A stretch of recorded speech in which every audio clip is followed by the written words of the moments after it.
What if the secret to living a little more joyfully, a little less stressed, was as simple as syncing with the seasons? Living seasonally isn't just about eating fresh produce, it's about slowing down, noticing nature's rhythms, and celebrating the little shifts that mark time's passage. And as we move towards the spring equinox this week, a time of renewal and balance, we should explore how we can embrace the season with intention. So today, I'm joined by Bailey Van Tassel to explore the beauty of seasonal living and simple ways to welcome the spring with open, rooted arms.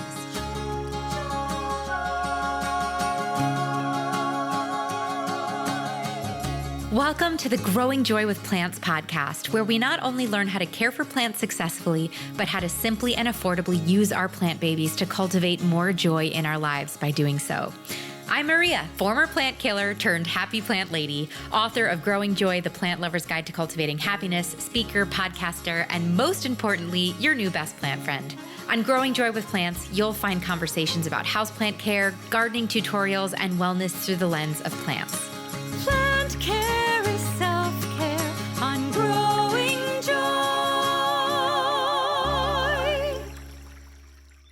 Hello, plant friends. Welcome to Growing Joy with Plants podcast. I'm Maria, your new best plant friend, here to help you care for plants and grow joy. If you're new here, welcome. If you're a returning listener, welcome home. I'm so honored to be a part of your plant parenthood journey. Today's talk is awesome. It's not a plant care conversation. It's a self-care, earth care expansion episode, right? So it's how do we root in deeper with nature and with the seasons, which will impact the way we interact with our gardens and interact with our houseplants. It's a really beautiful conversation with my friend Bailey Van Tassel. She has a new book out called Kitchen Garden Living, and she is an expert at living seasonally. She's a mom, she's a gardener. She comes from a lineage of farmers, which you'll hear about. And she's really committed to living a more seasonal lifestyle. And I was really blown away by the insights in her book. It's a gardening book, Kitchen Garden Living, but there's a lot of insights in how to live seasonally and also how to get your kids involved in this seasonal living at a very young age. So this conversation is awesome. It has tangible advice.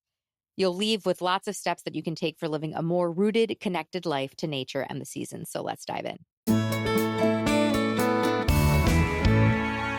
Welcome, Bailey, the kitchen garden living guru. So happy to have you here today. I'm so excited to be here. Thank you for having me. Yeah, I hosted you for a live to celebrate your book launch, and you were so good on the live, and we had such a fun convo. I was like, she's got to come on the pod. I got to make sure my podcast audience hears her too. I know. I had the same reaction. I was like, oh, love her. That was incredible.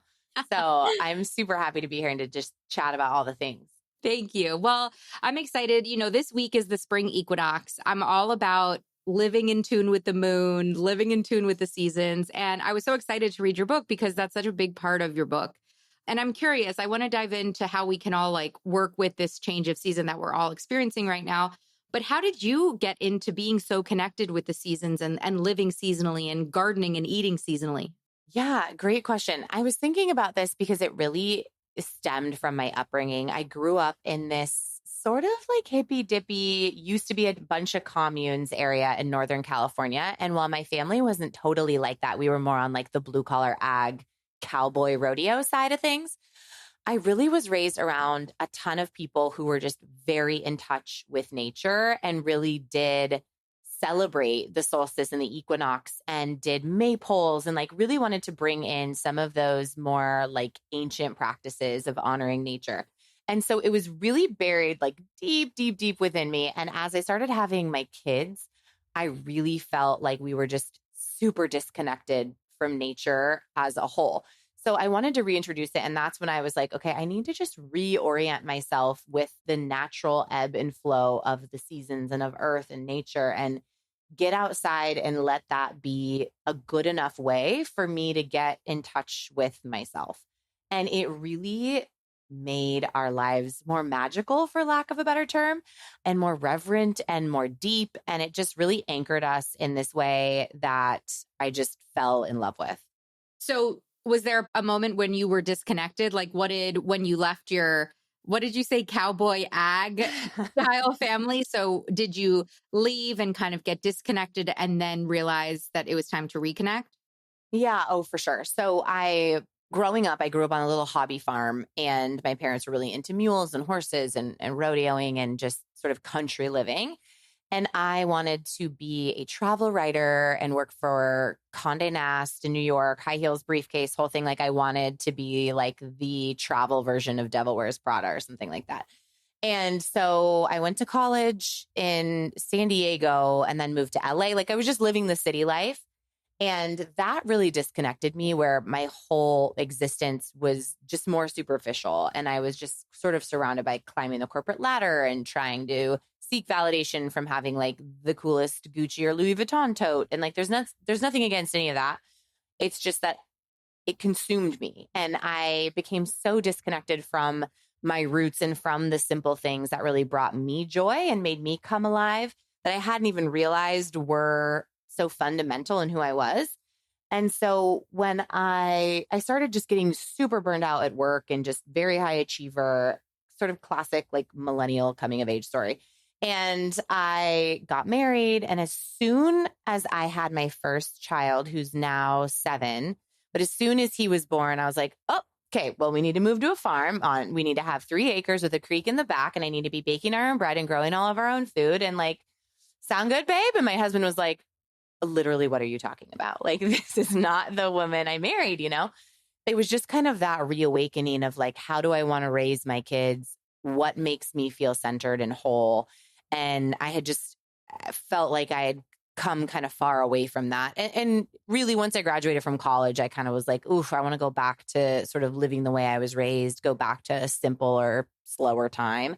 And so yeah, there was definitely sort of this unraveling of what I thought I wanted to be that happened after I graduated. And it wasn't a complete surprise. I mean, my husband, you know, he knows I'm a country girl through and through. I took him on his first like hunting trip and stuff like that. So it wasn't out of nowhere, but I think he was very surprised when we took a hard right at like gardening is my career. And where do you live? What gardening zone are you in?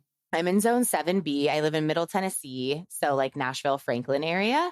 Most of my life, I was raised up in Northern California, which I think is like a zone 9. And then I lived in Southern California, where I started gardening in zone 10B, where you get to sort of be like a perennial gardener.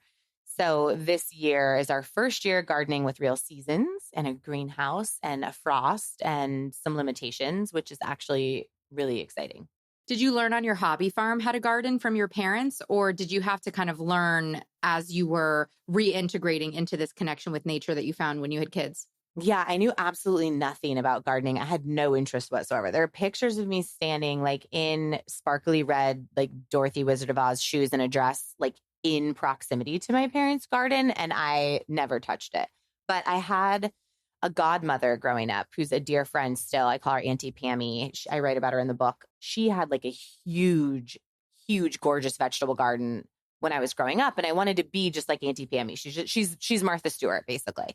And so it was funny. I had this idea in my head that like when you grow up to be like Auntie Pammy, you have this huge vegetable garden, even though I knew absolutely nothing. So I decided I wanted to start gardening and found this little gardening book in a used bookstore in Utah when I was visiting my dad on a random trip. And it just popped out at me. It was the first gardening book I read, cover to cover, still have it, love it. It's my Bible still. And that was my entryway education. And from there, honestly, I didn't do much research until like a year or 2 in, when I started finding like some failure, some limitations, and started being like, okay, this is not just a hobby. I'm like deeply obsessed with this. I want it to be epic and exceptional. And I started really like taking things more seriously. Yeah. Did you do like master gardeners or online courses or anything like that? Or it's truly self-taught from books? It's truly self-taught from books and advice. I don't think you need a ton of like science and deep education to have a successful garden. I think getting to know your space, your garden, and your climate is the number one biggest thing. And then just the basics of like, what do plants basically need to survive? And from there, you can just troubleshoot. The method of gardening I do, like vegetable gardening, if you're going to get like nerdy about it, would be French intensive gardening, which means I grow sort of high density and with a lot of biodiversity. So it would be really similar to like a square foot gardening concept where I don't plant just like everything in rows. I plant things sort of like in clumps, but then I also want it to look pretty. So I kind of make things this mixture of like really high yielding and also aesthetically pleasing is kind of how I map things out. But it was really just kind of getting the basics of like, when do I get these plants in the ground? How do I know their signals of if they're doing well or not? What can I put around them that makes them better? And that's it. Yeah, it's really like a basic gardening book and the USDA hardiness map to learn your frost dates. Yes. And trial and error, right? I think that's the beauty of gardening is you can be totally self-taught because you could just fail epically your first year in the garden and you have every single summer to keep learning and growing every single year. Like, I think that's also sometimes people get so scared to start because they're like, well, I don't know anything about gardening. I don't know anything about this. But like, you could buy a basil plant and put it in a terracotta pot in a sunny place on your patio and like just figure it out. I feel like basil is like my ultimate teacher. I learned how to water. I learned what watering was with basil because it's so dramatic. It doesn't like to be underwatered. Your experience, I can totally relate to the sparkly red pants in your garden. I grew up with Italian immigrant grandparents that lived 30 minutes from me, and my grandma would smuggle seeds from Italy in her bra when she would come home, and she would grow all their food. They basically had two plots next to each other, their house. And this was in Queens, by the way, like in New York City, with two plots, one for their house and one for their garden. And my grandma grew everything they ate. And also she apparently had this epic glass porch that had the most exquisite houseplants, like allegedly, a huge monstera, like all these plants. And it's so funny because I would go once a week at least, and I have no memories of her houseplants. I have a scent memory. It's unbelievable. I have a scent memory of pelargoniums because she had so many. Oh, That like lemony kind of acidic smell. If I smell those things, I'll think of her. But I have almost no visual memories. My aunt gave me photos of 3 random horrible disposable camera photos from the 80s of it. And I like burst into tears because it can live in your genes and you can still be disconnected. And there is this like intrinsic yearning that we all have, even if consciously we can't really understand it, So I just deeply, deeply meet you there in that story. Yeah, I should go back to school for this because I'm obsessed with this, but we get a biological response from gardening, houseplants, outside. When our body interacts with nature in its different forms on a vibrational, cellular, like we are made of water level, we are actually getting like happiness and joy back. So like microbes in the soil outside are going to release serotonin in your brain. But similar, I was reading this study about how like when you talk to and sing to your houseplants, they develop like a fondness for you. Like, not to say they're completely sentient, but there is actual science behind some of the relationships between humans and plants and nature. And I think it's just too easy for people to forget how interconnected we are, and too easy for people to dismiss that because it feels woo-woo, it feels magic, which I love woo-woo and magic. So I'm all in on that. But truly, from like a science perspective, there's so much our brains and our bodies are getting from those experiences that I do believe actually predispose us to like need to and want to be interfacing with nature and gardening. I got to send you my book, girl. That's my whole book. My whole book is all about these studies. Yeah. Biophilia, I'm like, did we just become best friends? Yeah. Did we just become best friends? Yeah. Biophilia, like the term a lot of psychologists have used to explain that unexplainable interconnectedness between plants and humans and also pets, right? I think a lot of people can understand the pet human connection, and the pet human connection is an easier way to understand the plant human connection because as living things, we identify with other living things. So we understand why when you're around your dog or your cat, you feel relaxed, or maybe your mules as you grew up. But it's the same with plants. Like our living bodies acknowledge the living bodies of these plants. And that's why. And then also there's been really interesting science around this concept of grounding or earthing. And from that electromagnetic, these currents, our bodies grew up connected to the earth and connected to that electromagnetic current of the earth because we used to be barefoot. And then rubber sneakers, which, totally bounced that energy back, disconnected us. And that's why a lot of us have so many interesting ailments and symptoms. So I can witchy wax poetic about this if you forever. All day. Have you ever noticed how the sound of meditation bowls at the spa or in a yoga class can instantly soothe your soul? Well, for the last 2 years, my home has felt like a meditation studio thanks to my Wind River wind chimes that I've hung on either side of my house. If you are looking to add serenity to your life in 2025 or maybe beat the winter blues, adding a Wind River wind chime might be the perfect, most joyful option for you.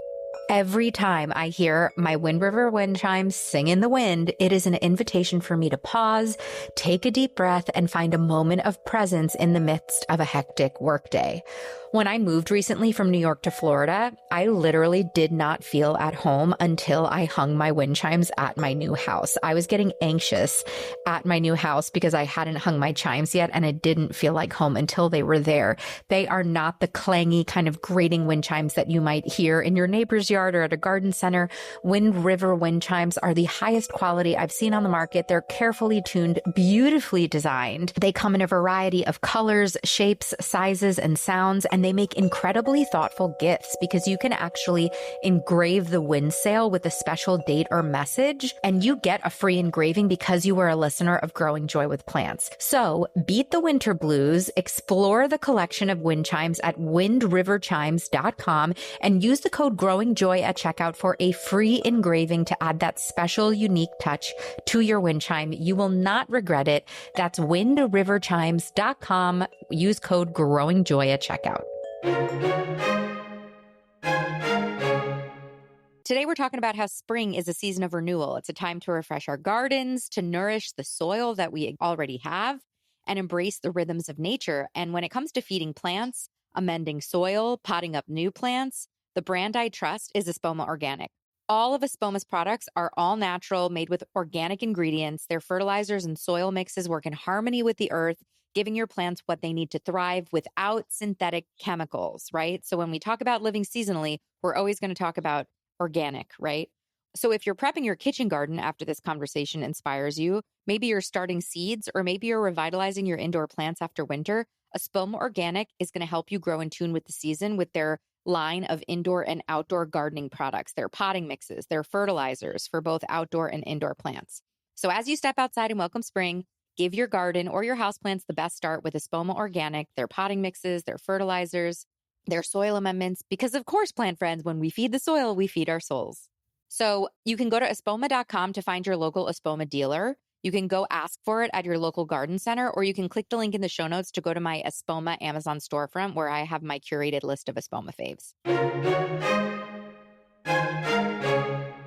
I love that. Well, it's funny. I was telling someone, so I've started doing a lot of garden design, like beautiful vegetable garden design, especially here in Tennessee where people have acreage, and it's like without any boundaries, it becomes equally as overwhelming as like having too many boundaries and too small of a space. But when you walk out, I feel psychic, like walk outside into nature and I'm looking around, I can just tell how the land wants to be used. Like it's giving you feedback on based on where the sun is and how the plants are leaning and the trees are. And I feel like all those teeny, teeny, tiny hundreds of thousands of inputs coming in sort of give you this vision. And it's really fun to be able to bring that to life for people and help them, I don't know, translate like that language of nature. I really love permaculture concepts for the same reasons, where like as a gardener, a vegetable gardener, primarily outside, I actually want to be with the least amount of imposition. I feel like I'm reaching my peak as a gardener when I'm like barely out there and things are thriving, which is very, very attainable if you can follow sort of the lead of like the way nature intended plants to grow. And that's how it becomes accessible to everyone, because I think everybody wants a kitchen garden. A kitchen garden in its definition is a garden that you can cook with, right? Like a garden growing stuff you can bring into your kitchen. Everybody wants to reconnect with the food chain, particularly with how expensive groceries are right now. But a lot of people get intimidated in thinking, oh, I can't spend an hour in my garden every day. But if you use these old practices in permaculture that our ancestors have been using forever, it gets very simple. I have an intensively planted herb garden with some micro dwarf tomatoes. I never touch it. And I have tomatoes for my dinner tonight. It's so fascinating how simple and complicated it is at the same time, you know? Yes. I know. Definitely. So this conversation about reconnecting to the earth. So as you had your kids and you were calling your aunt and learning how to set up your garden, like what were the different phases of your garden? Because I think someone might go to your channel, see, oh my God, this girl has a greenhouse. She has all these things. Like, this is way too much for me. What was the first garden? What was the second garden? Like, how did it evolve?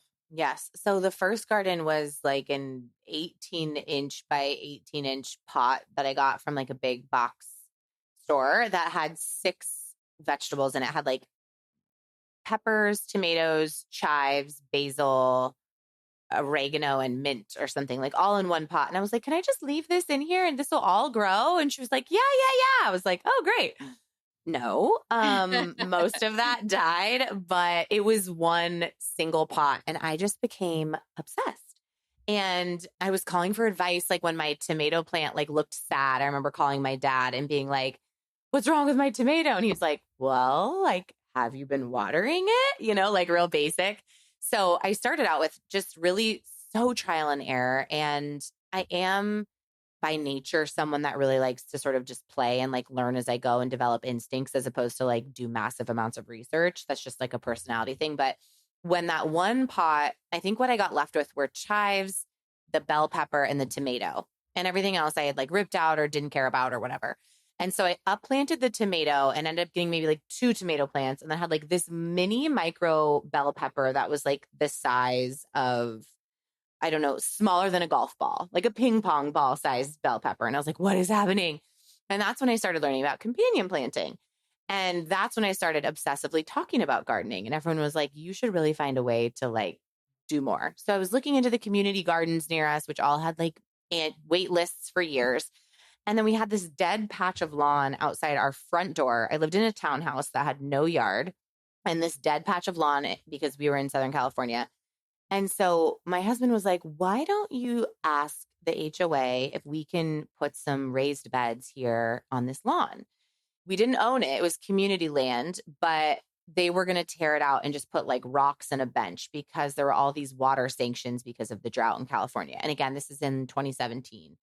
And so I was like, great idea. So I draw up some plans and get this whole strategy together, approach the HOA about it. And I'm like, I will use my own water from my house to water the garden.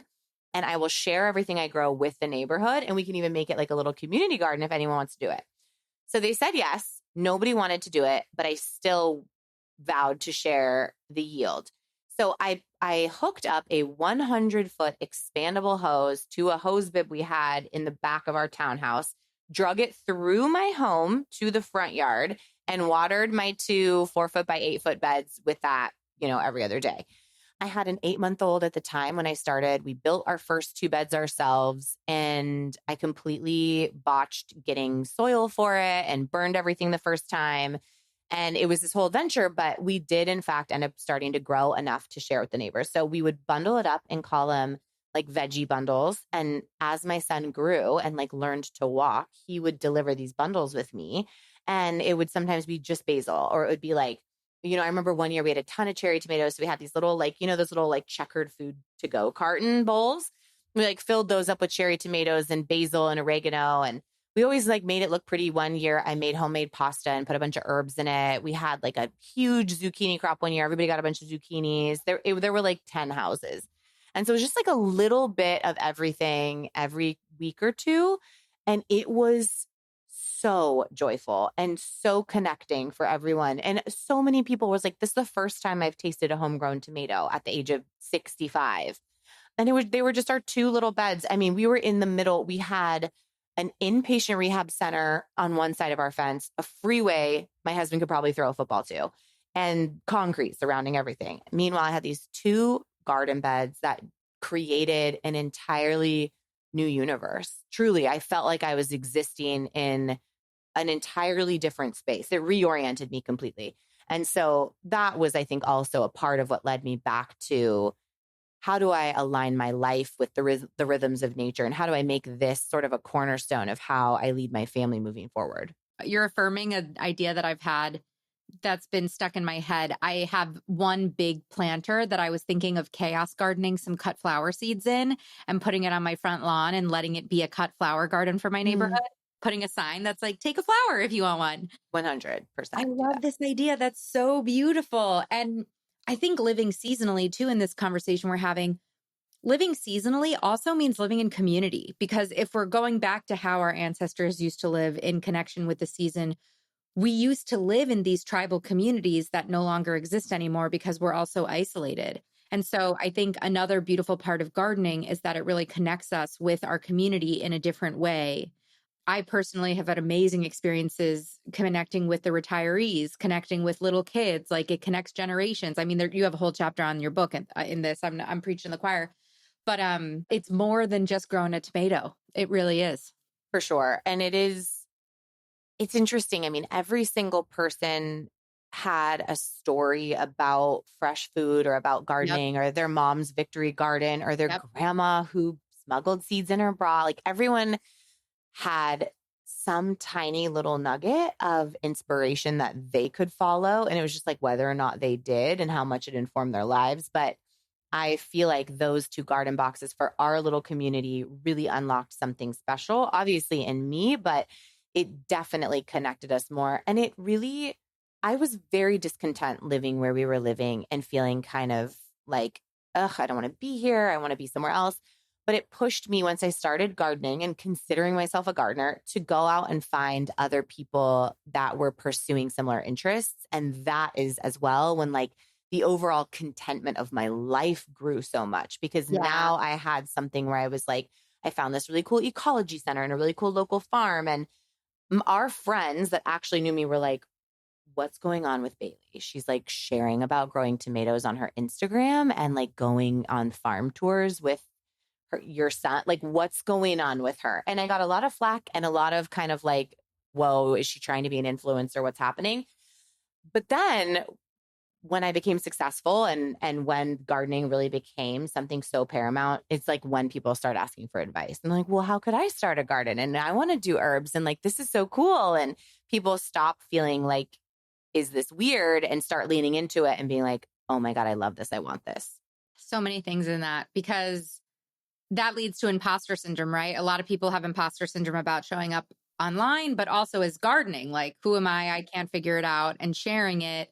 And is this going to be cringe? And I had the same experience. Like, I used to be a Broadway performer. My Broadway friends were like, what the, Yeah. I try not to curse on this podcast because I know people listen with their kids, but people were like, what's the matter with you? Like, you're going crazy. But I also feel like if it's increasing your level of joy in this crazy world we live in, who cares? Like, that's them. That's their problem, not yours, Well, 100%. And again, that is the science of it. I read in the UK, I read this study because Brits love gardening. And doctors were literally prescribing people that had like generalized anxiety and low amounts of depression, 20 minutes of gardening every day. And again, it's releasing that serotonin, but it's actually what it's doing for you is increasing your perceived joy. And perception is reality. So it's that level of joy and hope and contentment and presence that are byproducts of growing food, in my opinion, that really help reinforce. It's that biofeedback. It's like, oh, I'm outside, I'm happy. It's like equating those things, but it really is increasing our joy and our sense of contentment, which is so incredible. Have you ever met an unhappy bird watcher? Like, talk about someone who is filled with awe walking down their street, Oh my gosh. Yeah, I love it. So I realized that I had all these questions to ask you that I haven't even asked you yet, because we've just been having fun talking. So as you know, this episode was supposed to be about living seasonally and honoring the seasons. How do you honor the changing of the seasons in your life? So I really feel like that saying, be where your feet are, is perfect for honoring the seasons. And it's really about, I think, a little bit of knowing what to look for and then leaning into it and like letting what's seasonal be the boundary. So like, I'm not going to eat a tomato sandwich in December. Like, that's not in season. That's not it. That's not the move. I'm not going to go buy a bunch of Gerbera daisies from Trader Joe's either, because they're not in season. So it's really like getting to know and understanding, I feel like, what nature is going through and how we can mimic that with ourselves. So being spring equinox right now, we are coming alive again. We're being reborn. Before Julius Caesar was around, New Year was actually in alignment with the spring equinox. So it really 100%. Is that fresh start and that new beginning that we all want. And this is like looking for signs of hope in nature. So looking for snowdrops popping up, looking for, spring crocus, looking for all of the bulbs that are coming up and using those to be your fresh flowers. It's bringing fresh flowers back into the fold. I don't normally have a ton of fresh flowers in the house in the winter, more branches, dried flowers, tons of greenery. But in spring, we start to bring more of that color. We're starting to lean into, you talk about like scent memory. We're shifting now into more floral scents. Jasmine's going to be one of the first things that comes up, and roses are going to start. So it's like reorienting ourselves in every single, like engaging all of our senses in a new way. I write about this a little bit in the book and I have it out just to make sure I don't lead you guys astray. But this is another one too, where I really like to use a lot of like herbs and flowers in my cooking, just to make things more fun and to really honor that this is available now, right? So like a spring quiche that has chive flowers sprinkled on top, like celebrating the season, going the extra mile to make your life sparkle a little bit with things that are going to pass and really giving them that reverence while they're here. That's beautiful. Also, as we talk about moving into spring and what that represents, what are we moving away from? So what does winter represent? So winter is, of course, like the slowdown. It's the inhale. It's like gathering all of your energy to release it for spring. So for winter, it's like we're kind of letting go of all of the like warm, comfort, cozy. It's allowing ourselves to stay up a little bit later, push ourselves a little bit harder. I'm not saying like into burnout or anything like that, but our to-do lists are a little bit longer and we're just enjoying that, which is part of what makes winter really enjoyable, is like burrowing in and doing less. So it's sort of acknowledging that now it's time to come awake again. Maybe you're waking up a little bit earlier and you're getting outside, getting your eyes on that fresh sun first thing, when maybe in winter you were like cozy inside and having tea before you went out. Like you're jumping into the day a little bit quicker so that you can honor, the increasing amount of sunlight. But with winter also, I feel like there's not a scarcity mindset, but you're in like storage mode. You're storing energy. You have a ton of root crops in storage. You're kind of getting to the end of like having your potatoes and your onions. They're like everything's starting to turn. And so it's like we're letting go of holding on so tightly and we're opening up for a new season of like, okay, we're starting fresh. We're getting going with a new rhythm and we can release this like fear that there's not going to be enough and move really into abundance and like that very cheesy, like sowing hopeful seeds instead of trying to really save and hold on to what we have. I love that. Yeah. The winter in this retentive state and then spring being in this kind of exhale. Now it's the spring equinox. So there's equinoxes and solstices, and those are the kind of points of the year. The winter solstice is the shortest day of the year, right? And the spring equinox is when they're even 12 and 12? Yes, I believe so. So the spring equinox is also what's signaling the longer days, as those long summer days. Winter, we all go to sleep at 4:00 because the sun sets. And all of a sudden, naturally, like if you're living with the seasons, if you're not looking at your clock, you're having much shorter days, quiet, sleep, rest. And then all of a sudden there's more light coming in. So you're literally able to get more done during the day. If you think about it, without electricity, you're literally able to. And then also I love the cheesy, more light, more positivity, just like you said, planting seeds of positivity. So beautiful. So it is the week of the spring equinox. So for those who might want to connect and live a little bit more seasonally and commit to living a little bit more seasonally, what would you suggest? Like, what are some rituals that people could do around the spring equinox to put their feet on the ground, as you say, and root into the beginning of the true new year? Because to me, the spring equinox is my new year. Yes, definitely. I would definitely say, start some seeds or pot up some flowers that you have continuously growing in or outside of your home. So have this be a time that you are embarking on some sort of growth adventure, inside or out. So for sure, to mark that spring equinox, it's like go out and like get a bunch of daffodil bulbs, even if they're already like started, but keep those alive in your house. Or like start sowing a bunch of peas, like just outside on your balcony in one pot with like a little PTP and like make that your thing. Just get something in the ground on spring equinox. I'd also say cooking with unusual ingredients and edible flowers is so spring equinox to me, where we're like pressing pansies to put onto cakes. I love growing violas. I grew them hydroponically in the winter as like a little bloom jolt when I was living in New York, but I love violas too. Or nasturtium. Yes. Yeah. Nasturtium is my favorite plant. So she's queen bee. But yeah, so like pressing flowers and putting them on cakes or just adding some edible flowers like violas to your salad. I always think having what would have been a feast, but having some sort of like a dinner party or special dinner to acknowledge the day is fun. We do this with the kids where we will have like a spring equinox theme dinner. And maybe before that, leading up to that, we'll paint wooden eggs and we'll honor sort of that Eastery side of things and talk about what's blooming and what's in season and just really reorient ourselves around this growth and potential, but really enjoying like the bright colors and those new beginnings. Some other things I know I like mentioned in the book is I even think sometimes doing like flowery crafts. So you could paint flowers on some taper candles or make a mandala with flower petals and just really like touch some plants, you know? Touch grass, touch plants. You know, Bree, the plant lady, you follow her? Yeah, yes. She's amazing. She always does. I love this practice of hers. She makes mandalas in buckets of water. So whatever is the seasonal, like whatever she's just plucked from her garden, she makes these beautiful mandala art arrangements that are in water. And I love the like impermanence of it all. It's so poetic and beautiful. And I'm struggling because I live in Florida now. So I'm not experiencing the seasons like I have my entire life. I used to live in New York in zone 5B. So I was like In really the feeling thick. the seasons. Yeah. And I would like go on these walks on my property and I would just Mm. pick like whatever was in my grass because I had a really natural lawn. And I would make like these little floating mandalas with whatever like dandelions or clovers or viola. We had wild violas. It's so magical. But yeah, like literally just go touch some plants. Like just go walk around.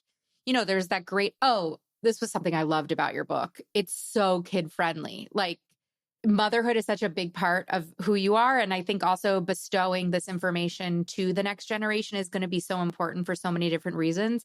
But I feel like I've seen those like Instagram reels where you like, you know, make a tape bracelet with your kids and you walk around and you just pick whatever is in season. And then it's this little seasonal bracelet. And then you make like a little seasonal shrine in your home. Like, how beautiful is that? I absolutely love that. And you have so many. I was really touched to see that in your book. You have so many, what is it called? They're like sections for the littles that you have like little activations that you can do with your kids as ways to get your kids involved in the garden. Yeah, I have a little excerpt, like little box in each chapter that says for the little ones. And it's just tips for like keeping the kids busy or tricks for, you know, if it's like the tend part of the garden or the harvest part of the garden, like how we engage our kids and talk to them about it. They're ridiculously physically capable for gardening. Children are like Yeah. all of my kids by the age of 3 were like literally helping and not just like quote unquote helping and making it harder. They're like helping because it is a fairly basic task of like putting a seed in a hole and watering it. And with some guidance, it's just so rewarding for them. But as a mom, it can be overwhelming to like have to think of another activity and like manage another meltdown and like all of that. So I really wanted to have there be a nod to how to get like little kids involved in every aspect of things. And I feel like that set it apart. I've not seen any other gardening books that really have that. So I thought that would be fun to add in. But yeah, it's really, children are just like so good at noticing as well. And so we've done all the nature activities and it makes, again, that perceived joy and that contentment, it really bakes it in. Like we'll do little like weavings where you just get like a piece of cardboard from an old box and you either use tape or rubber bands or twine and you send the kids off to collect something green and something pink or something scratchy and they like make a weaving with it. Or we'll do a scavenger hunt and I'll draw pictures of the plants that they need to find and how many they need to find. And it just cascades into something always more. So if you give them that prompt and then leave it open-ended, the kids are out there either by your side helping you garden or staying busy while you're trying to get things done, or just, you know, you're helping teach them continuously how to notice beauty and how to be present and how to interface with nature and the names of plants and the things that you're just not going to be otherwise taught, I think is so special. And it just takes one person in your life to introduce that for it to be baked in, like we talked about. I used to interview people on my podcast, and every single person had someone in their life that like opened the door to some aspect of gardening that inspired them and changed their life. And you just don't know, what that's going to be. So I grew up so not interested and then came back around to it. So I'm very at peace with that journey. If that, if my kids are like, oh, I hate gardening, I hate dirt, like, it's fine. It's fine. You'll come back around. You'll come back around. So many people, you have to lose touch with what you took for granted. I mean, so many people have that experience too. I grew up with it. I went to college, I got disconnected, and then I have to come back. So you're seeding it now for them. Who knows when it'll bloom, But I also think this whole thing about connecting with different generations is so important. And my audience has heard this story 100 times. But when I moved to the country from living in New York City, I ended up through like a series of unfortunate events, not being able to garden when I had already planned on gardening. And so I ended up gardening with this woman. She was like 70 years old. She had an epic garden. She had been gardening for 40 years. She had like a CSA in the pandemic. She was growing food for everyone on her block. And like, she saved me that summer. Like, we both joked that we were each other's like guardian angels that were sent to each other. And we both learned so much from each other. And it was like the most magical experience. She came to my wedding, and she sadly passed shortly after. And I plant sweet alyssum for her in every garden that I ever have. But she lives on in me forever. What she taught me lives on in me forever. Melody. So that brings tears to my eyes. I just think it's so beautiful. I mean, and that's like the goal, I think, for any of us that are sharing about gardening, because it's really, you have to love it. It's to like be that grandmother at your elbow, right? It's to be that person by your side, whether virtually or otherwise, that's sort of walking you home and walking you back to yourself and helping you just be a part of a beautiful journey. And we're all still learning too, but I think that's so special. I love that. Very special. I honor Melody as much as I can. Your kids will also honor you as they connect with kids and with plants. And also your book will help so many people reconnect with kids, with plants, with the food chain. It's a fabulous book. Also, the photos are insane. It's like it's a feast for the eyes as well for the brain. So where can everyone find you? And also, where can everyone find this book of yours? Thank you. Kitchen Garden Living by Bailey Van Tassel. You can get it anywhere books are sold, obviously online, Amazon, Barnes & Noble, indie book resellers. You can find me at baileyvantassel.com. And I'm most active on Instagram under the same name, Bailey Van Tassel. You must follow for the greenhouse content. Yes. I am a follower. I like Bailey's. I like watching you. You're so sweet. If for nothing other than the greenhouse content, which is in droves right now. We're very into the greenhouse. Her name is Greta, and she's a gem. Glorious. She's beautiful. Well, that's amazing. We'll link everything in the show notes, friends. Bailey, it's been so nice getting to know you over the last couple of months, and congratulations. Likewise. Thank you so much. Thank you for having me. All right, plant friends. Thanks, Bailey. You can go follow her on socials. We've linked to all of it in the show notes, and also grab her book. It's called Kitchen Garden Living: Seasonal Growing and Eating from a Beautiful, Bountiful Food Garden. It's really a great book. The photos are beautiful. I just love all of the elements of engaging your kids in the process of growing food as well. We will have everything linked. I hope that you have a beautiful spring equinox. I hope that you celebrate the spring equinox in some way, that you acknowledge it. And until next time, my plant friends, I hope you keep growing joy. Plant friend, thank you for tuning in today. It means so much to me that I get to be part of your planty journey. If you like what you heard, make sure you're subscribed to the show so you never miss an episode. We have so many incredible interviews and solo episodes on incredible houseplant and gardening topics that you will not want to miss this year. And while you're over there in the podcast player subscribing, why don't you click over to the review section of Growing Joy with Plants and leave us a review. Reviews are tremendously helpful for the growth of the podcast, so thanks in advance. If you're looking for more opportunities to grow as a plant parent with Growing Joy content, we've got so many options for you.